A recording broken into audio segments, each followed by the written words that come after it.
nome de Jesus. Nós estamos aqui no monte, consagrando essas vassouras, aonde está no livro de Isaías, que o Senhor varrerá com a vassoura todo o mal, porque o povo de Israel estava cativo na Babilônia.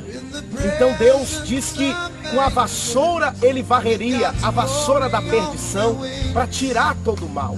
E nós vamos consagrar essas vassouras, porque aonde você varrer, na sua casa, na sua loja, tudo que é mal, o Senhor vai varrer, o Senhor vai arrancar. Por isso, prepare, porque você receberá essa vassoura nesse próximo sábado, na Igreja Despertar da Fé, no centro de Belo Horizonte.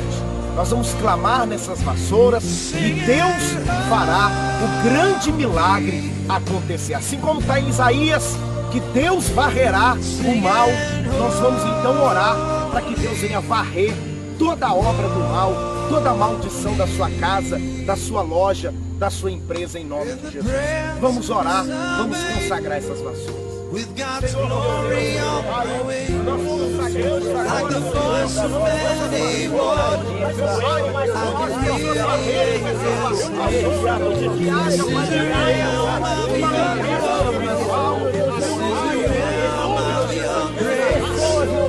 all my heart's desire is to seek your face.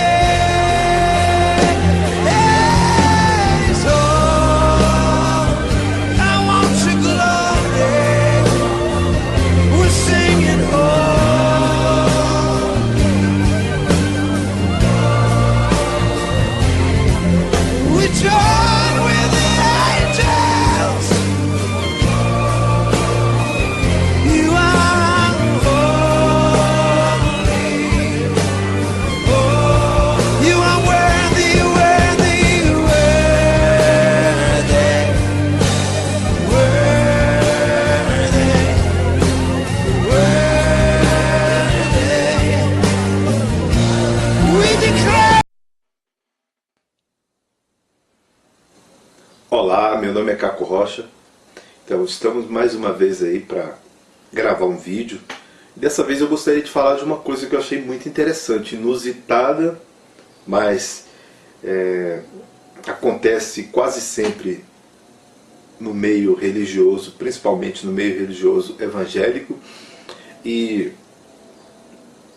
eu sempre fiz essas observações, assim como outras pessoas, embora eu não tenha o objetivo aqui de nenhum, até porque isso é impossível, de nenhum tipo de eliminação dos evangélicos ou qualquer coisa nesse sentido, dos templos evangélicos. Não é isso. Na verdade, as minhas observações são no sentido de que essas coisas não deveriam acontecer. Elas podem fazer parte do imaginário das pessoas, mas essas coisas não deveriam acontecer, porque elas divergem, elas se afastam das coisas originais, ou pelo menos dos ensinamentos que a própria Escritura nos passa. E eu assistindo um vídeo aí que já é antigo, né? Inclusive eu até mandei para o Fábio Sabino para ele dar uma olhada, mas é uma coisa, acho que de fevereiro mais ou menos, né? Então tem um vídeo aí de os religiosos evangélicos, eles estão subindo ao monte com algumas vassouras, e essas vassouras elas são levadas ao monte para serem ungidas, né? Porque para ficar mais próximo do Criador, eles tiveram que subir aos montes lá e levar essas vassouras, e lá neste monte esses pastores começaram um pastor necessariamente começou a fazer um discurso e dizendo que, de acordo com Isaías, né, tem Isaías 14, eles iriam ungir aquelas vassouras porque Deus havia feito aquilo, né? Deus havia prometido expulsar todo o mal com a vassoura. E eles então, copiando, né, ou seguindo os passos de Deus, eles resolveram que também poderiam ungir essas vassouras e posteriormente passar aos seus fiéis, e esses fiéis poderiam varrer todo o mal que existe na vida, em casa, no trabalho, em qualquer lugar que fosse necessário, né? E eu vou ler aqui o texto de Isaías 14 todo, para a gente ter uma compreensão e ver se realmente a ideia do Criador era aquela mesma de passar para um futuro próximo, né? Uma ideia de que todos os nossos problemas teriam que ser resolvidos com vassouras ungidas. Inclusive tem um dos pastores que vão também a uma balada levando camisinhas ungidas. Então a coisa, ela realmente diverge totalmente daquela ideia original. E vamos dar uma olhadinha aqui, ver se realmente essas coisas fazem sentido. De repente faz sentido, né? Então vamos lá. Isaías 14. O Senhor terá compaixão de Jacó, tornará a escolher Israel e o estabelecerá em sua própria terra.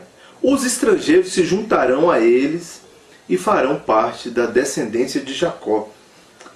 Só para abrir um parêntese aqui, nesse primeiro verso, a gente já observa que há uma questão de inclusão e não de exclusão, como é muitas das vezes feito pelos sistemas religiosos. Todos eles, né, de todas as partes, de todas as denominações, há realmente um sentimento de exclusão e não de inclusão. Já aqui diz assim, o Senhor terá compaixão de Jacó, tornará a escolher Israel e os estabelecerá em sua própria terra. Os estrangeiros se juntarão a eles e farão parte da descendência de Jacó, né? Aqui você vê que é realmente uma inclusão. Aquelas pessoas que são estrangeiras, que são de fora, farão parte dessa grande família. Esse é o mesmo processo do qual o próprio Jesus, Yeshua, estabeleceu e que seus discípulos também propagaram. Mas o tempo avançou e a gente vê que a coisa está mais para exclusão do que para inclusão. Mas vamos lá.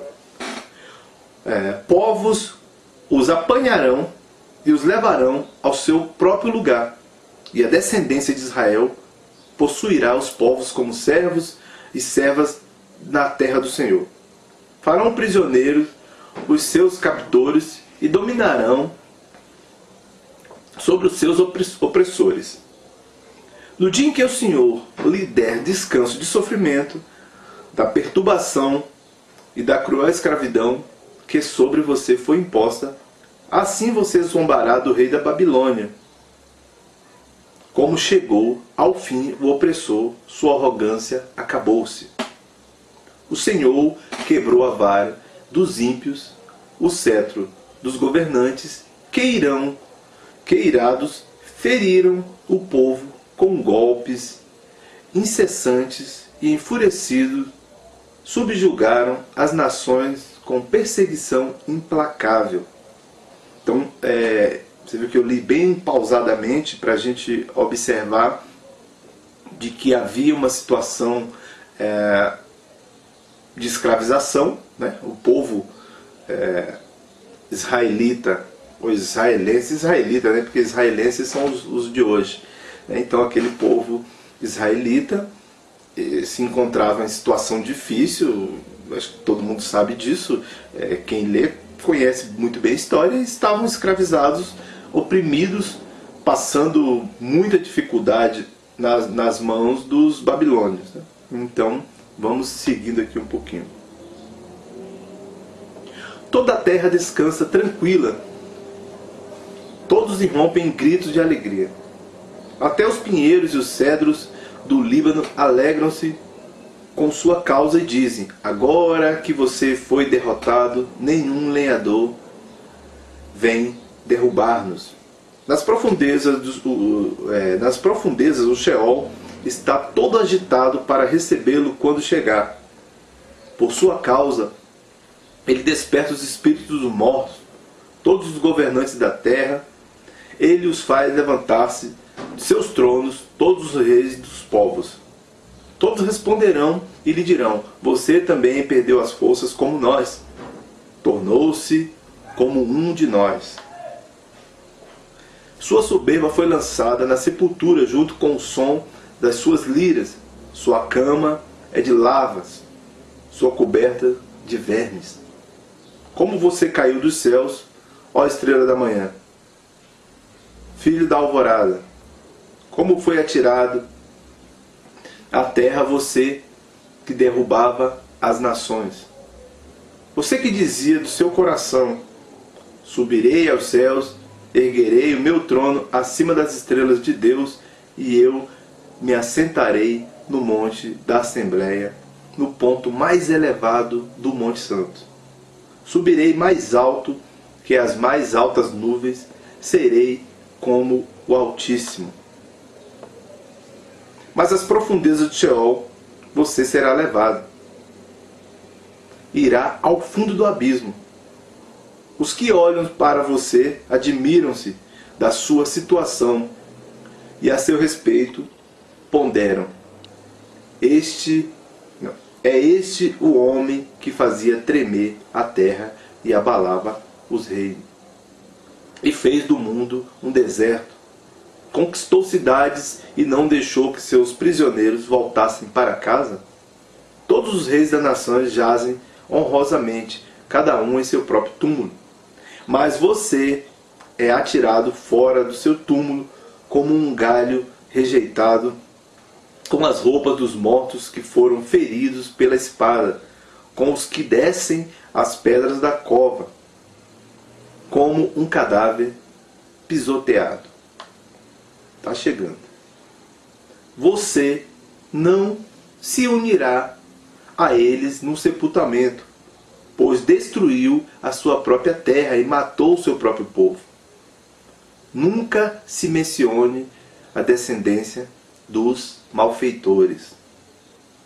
Prepare um local para matar os filhos dele por causa da iniquidade dos seus antepassados, para que eles não se levantem para herdar a terra e a cobrirem de cidades. Eu me levantarei contra eles, diz o Senhor dos Exércitos. Eliminarei da Babilônia o seu nome e seus sobreviventes, sua prole e seus descendentes, diz o Senhor. Farei dele um lugar para corujas e uma terra pantanosa. Vou varrê-la com a vassoura da destruição, diz o Senhor dos Exércitos. O Senhor dos Exércitos jurou certamente: como planejei, assim acontecerá, e como pensei, assim será. Então, o verso em que o pastor usou para corroborar a sua ideia era o 23, verso 23, que diz: farei dela um lugar para corujas e uma terra pantanosa, vou varrê-la com a vassoura da destruição, diz o Senhor dos Exércitos. Então aqui Deus está dizendo que fará da Babilônia um lugar inabitável, né? Assim, um local de destruição total, de abandono, né? Um local onde as corujas habitariam, no sentido mais abandonado possível. Um lugar de pântano. O pântano é um lugar tenebroso, né? A gente conhece os lugares do pântano, embora você tenha o Pantanal Mato-Grossense, onde a natureza é belíssima lá, mas aquilo ainda não deixa de ser um lugar tenebroso. Vai se aventurar nos recônditos mais complicados ali do Pantanal, que você vai sofrer as mazelas do que é estar num pântano. Então, é esta a ideia. E o pastor se aproveitou desse verso para, ou os pastores, ou a denominação da qual ele pertence, o fato é que eles se aproveitaram dessa situação, de um texto todinho, que ainda tem mais coisas, né, logicamente. Eu li até o 24, mas a gente vai até o 32, e ele poderia ter lido o verso todo. Mas como eu li do início até o 24, deu para perceber que estava se tratando de uma promessa do Criador contra o opressor. Contra o opressor. E o pastor se utilizou exatamente deste verso para poder pegar um monte de vassouras que ele comprou no supermercado e levar para a sua denominação. Lá ele vai ungir no monte, como foi proposto, vai ungir essas vassouras no monte, vai abençoá-las, né? Vai revertê-las, porque são várias, né? De poderes magníficos vindos diretamente do Criador. E posteriormente ele vai comercializar essas vassouras dentro do templo que esses homens fizeram lugar de comércio. Embora as Escrituras alertem para que não se faça da casa do Pai lugar de comércio, eles fazem comércio lá. E aí eu te pergunto, como não criticar uma coisa dessa? Como não criticar? É impossível você não criticar uma coisa dessas. Então, eles vão ungir, né? Já ungiram, né? E venderam. Tem um vídeo também aí no YouTube do mesmo período, onde o pastor está vendendo, né? Porque isso é vender, está vendendo cada vassoura a R$1.000. Exatamente R$1.000 uma vassoura ungida. Eu só não sei se elas são como as vassouras do Harry Potter, de Nimbo e não sei o que, e aquela coisa toda, ou se elas são vassouras de bruxas, como João e Maria, desses filmes onde essas vassouras voam e tem uma velocidade estonteante. Eu não sei se essas vassouras voam, porque isso não é vassoura do Criador, isso é vassoura de bruxa. Isso é vassoura de bruxa. Como você pega vassouras e vai ungir, e em nome do Criador você vai fazer comércio dessas vassouras? Eu não sei, mas uma vassoura deve custar em torno de R$20 a R$30, eu acho que é isso. Pode ser que seja menos um pouco, eu acho. Mas aí você me vende por R$1.000 uma vassoura, porque ela agora está ungida com os poderes, né? Está revertida de poder total do Criador. E aí eu só tenho uma coisa a dizer: lamentável. Lamentável. Eu já disse várias vezes, eu não tenho problemas com as igrejas evangélicas ou com os religiosos ou com os templos. Eu não há, porque se eu for fazer uma soma muito simples, eu vou descobrir que o Criador vai estar em todos os lugares. A própria Escritura diz que tiver uma ou duas pessoas falando em meu nome, duas ou mais pessoas falando em meu nome, é lógico que eu estarei lá. E se nós somos o templo do Criador e Ele habita em nós, e nós vamos a qualquer lugar que nós iremos, o Criador estará. Então Ele está realmente lá nos templos. Tem pessoas boas, tem pessoas ruins, Ele está nos templos. Então não tem como dizer essa filosofia, essa teologia que alguns espalham por aí, da qual eu não concordo, de classificar ou nivelar por baixo todos os evangélicos, todas as pessoas, todos os religiosos. Eu não concordo com isso, é a minha opinião. Aqueles que querem destruir as igrejas, os templos, que se virem para lá, e não é o meu objetivo. Mas essas observações, elas não podem deixar de ser feitas.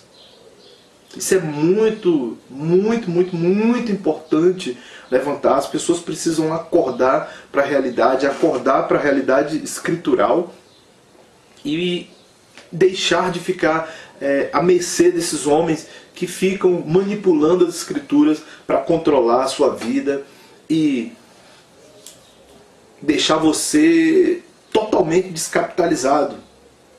Você vai ficar sem dinheiro, vai ficar com a fé, alguns vão ficar sem dinheiro e sem fé, e esses homens vão ficar com dinheiro, porque fé eles não têm, eles sabem que isso é um comércio, e todos eles, inclusive alguns que não dizem que não fazem parte de sistema religioso, mas estão aí comercializando, fazendo dos seus inscritos, dos seus canais, pessoas que sustentam seus vícios, sustentam suas vidas, e que fazem do povo um comércio. Criticavam, ou ainda criticam os pastores das igrejas por fazerem comércio, e eles estão fazendo a mesma coisa ou fazendo pior, né? Então isso é incrível, já que você é um patrono da desestabilização ou da desabitação templar, né? Ou seja, tirar as pessoas do templo. Você é o mais horrendo dos exemplos que as pessoas podem ter. E eu já disse que algumas vezes, já falei, expliquei porque eu disse isso para algumas pessoas, que algum tempo atrás eu escrevi para algumas pessoas dizendo que elas estariam melhor nos templos do que aqui pela internet, ameaçando pessoas de morte, ou violentas demais, desejando mal, escrevendo que se pudesse mataria pessoas, ou viajaria de outros lugares para eliminar pessoas. Essas são as pessoas que são adeptas desse sistema religioso virtual. Então, sempre que eu posso falar, eu gosto de lembrar dessas coisas, gosto de falar para que as pessoas possam refletir um pouco mais. Mas fica aí a minha exposição sobre isso, e eu diria realmente que é lamentável ver as pessoas brincando com as palavras do Criador e brincando com a fé das pessoas.